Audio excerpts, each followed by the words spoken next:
The click of my utility cart echoed through the marble lobby of Winter Tower, Manhattan's most prestigious office building. At 3 a.m., the usual bustle of Wall Street executives was replaced by the hum of floor buffers and the faint scent of lemon cleaner. "Look who it is. The family disappointment." My brother Michael's voice cut through the silence. He stood by the security desk in his tailored suit, apparently working late again at the investment firm where he was junior partner. I kept my head down, focusing on the brass trim I was polishing. My cleaning uniform concealed the designer silk blouse underneath, one of many secrets I'd kept this past year. "Olivia, seriously, how long are you going to keep this up?" He gestured around the lobby. "From Wharton Business School to scrubbing floors. Mom cries about it at every family dinner you skip." "I like honest work," I replied simply, knowing it would infuriate him more than any defense. "Honest work." He scoffed, checking his Rolex, a gift from Mom and Dad for his last promotion. "You're throwing away your education to push a mop. Dad had to tell his golf buddies you moved to Europe." I suppressed a smile, thinking of the documents sitting in my private office on the top floor. The office nobody knew existed, just like the company I'd built while they thought I was finding myself. "Speaking of Dad," Michael continued, "he's retiring next month. The firm's buying out his stake in the building. You should come to the party, if you can afford a proper dress on your salary." The irony almost made me laugh. Dad's firm owned exactly 23% of Winter Tower. I knew because I'd spent the last year quietly buying up the rest through a maze of shell companies. "I'll think about it," I said, moving my cart toward the elevator banks. "Don't bother." He straightened his tie. "The guest list is exclusive. Fortune 500 CEOs, real estate moguls. Not exactly your crowd anymore. Though I suppose you could always apply to be part of the catering staff." My phone buzzed in my pocket. Likely my lawyers confirming the final paperwork. Tomorrow morning, Forbes would announce the youngest self-made billionaire in real estate history. The photo they'd used for the cover story showed me in a power suit, not these cleaning clothes. "You know, Liv," Michael's voice softened with fake concern, "it's not too late. I could talk to some people, get you an entry-level position somewhere. Even a receptionist job would be better than this." He waved at my cleaning cart. I checked my watch. A modest Timex over my actual Patek Philippe. 6 more hours until the announcement. 6 hours until everything changed. "Still think you're too good to take help from your successful brother?" He smirked. "Still scrubbing floors at 30 while I'm making partner?" The TV in the lobby flickered with late-night business news. Soon it would carry a very different story about the Winter family legacy. "You're right, Michael," I said, pushing my cart into the elevator. "Things definitely need to change." "Finally seeing sense?" He called after me. "You could say that." I smiled as the doors closed. "See you at the retirement party." The elevator climbed to the executive floor where my real office awaited. In a few hours, everyone would learn who really owned this building, and exactly what kind of work I'd been doing while pushing my cleaning cart through the halls of power. The retirement party was in full swing when I arrived at Winter Tower's prestigious 50th floor restaurant. Crystal chandeliers sparkled above Manhattan's elite as they celebrated my father's 30 years in real estate. I'd swapped my cleaning uniform for an understated black Chanel dress, but my family's reactions remained predictably dismissive. "Oh, you actually came," Mom said, her smile strained. "And you're dressed appropriately." She fingered her own designer gown, a not-so-subtle reminder of the lifestyle gap she perceived between us. "Wouldn't miss it," I replied, checking my phone. The Forbes announcement was scheduled for exactly 8:30 p.m., 10 minutes from now. "Olivia's taking a break from her maintenance duties," Michael announced to his colleagues, drawing snickers. "Though I'm sure someone needs to clean up after the party." Dad approached, champagne in hand. "Princess, we appreciate the effort, but this is an important business event.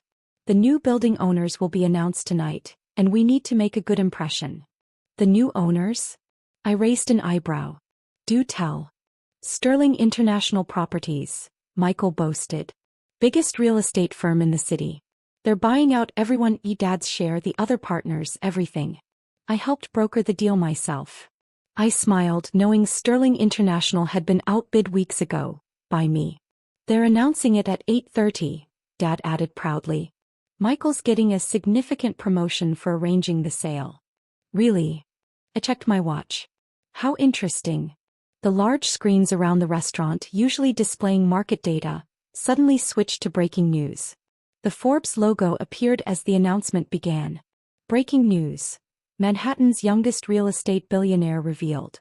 The room fell silent as my professional headshot filled the screens. Michael's champagne glass slipped from his hand, shattering on the marble floor.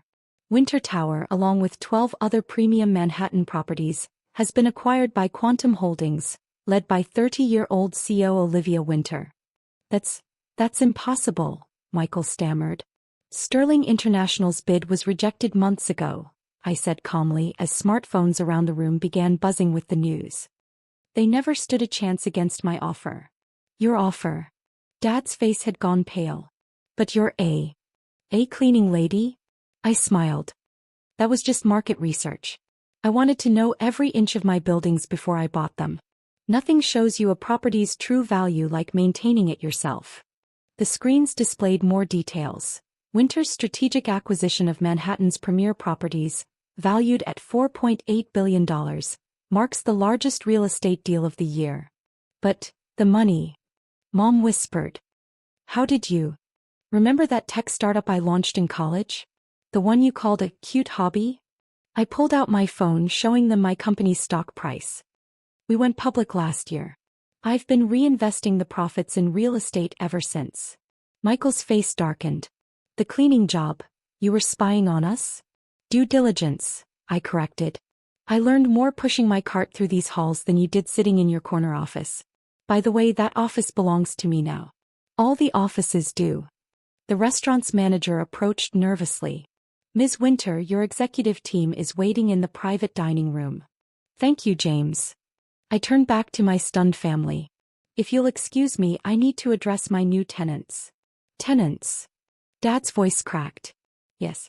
As of midnight, all existing access credentials will be revoked pending new lease negotiations. I smiled at Michael.